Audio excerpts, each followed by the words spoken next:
What did you wanna become when you were in 6th grade? I'll tell you mine if you tell me yours.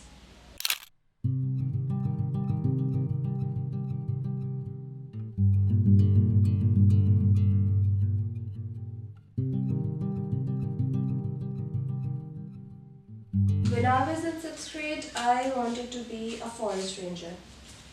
A lion ranger to be precise. And I guess watching too much Animal Planet and Nat Geo with your dad can do that to you.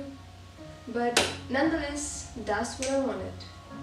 See, ever since I saw that lion ranger cuddle with lions, I knew that's what life is really about.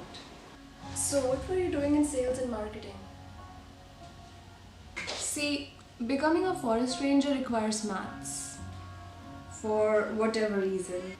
Why would you require maths in a forest? Like for counting trees or animals? I can count.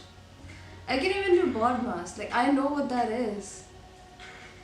See, whenever this girl maths is, she just ruins the vibes, okay? Like, even at my previous job, I have to do maths every week. Every week, okay? Do you even know how much maths that is? So when they asked me what 2 plus 2 is, I had to be like, bish, a move, because I gotta go to a forest to heal from the trauma that you just given me. So I'm going to Jim Corbett, which is India's first national park and also the first forest that I'm going to. I mean, they really built that in 1936, which is even before independence.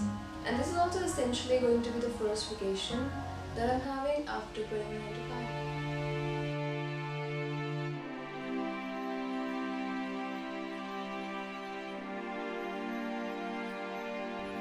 Jim Corbett is located at the Himalayas foothills near Nainital in Uttarakhand, and it has the largest population of tigers than any other national park in India.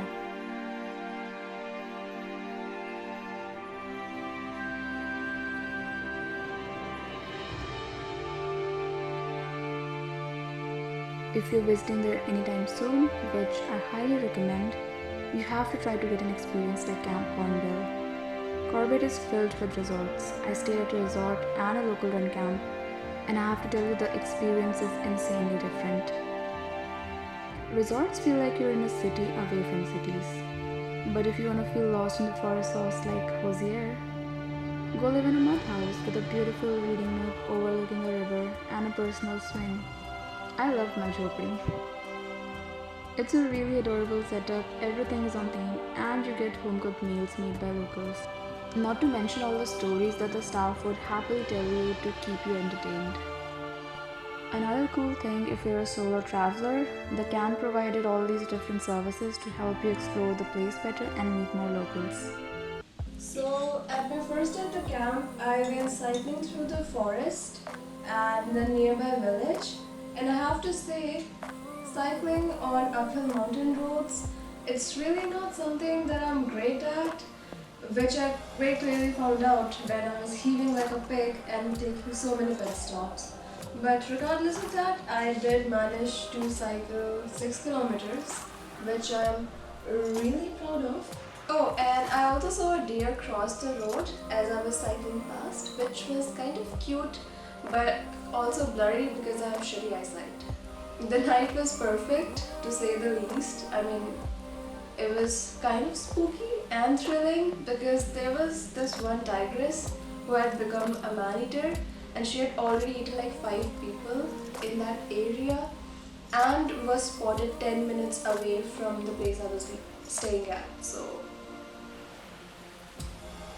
before heading to the jungle safari, I went on a nature walk with my guide, and while he was teaching me about the tigers of Corbett, I had mentioned Project Tiger because it was just so much prominent during my childhood years. I mean, every notebook that you would buy would have Project Tiger at the back of it. And the positive news is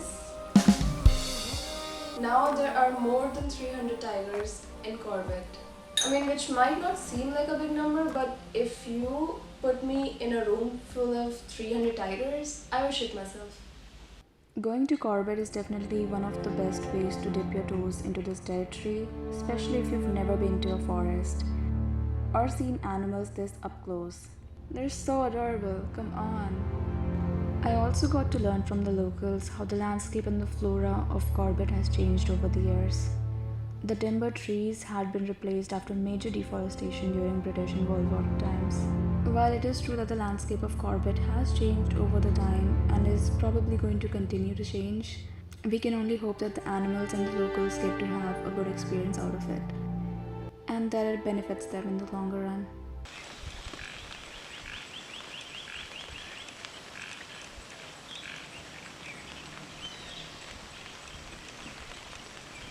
I hope you had as much fun as I did on this Corbett trip, and don't you forget to tell me what you wanted to become in 6th grade. Until next time, I gotta go explore a new city today. That was a good one. Celebratory dance.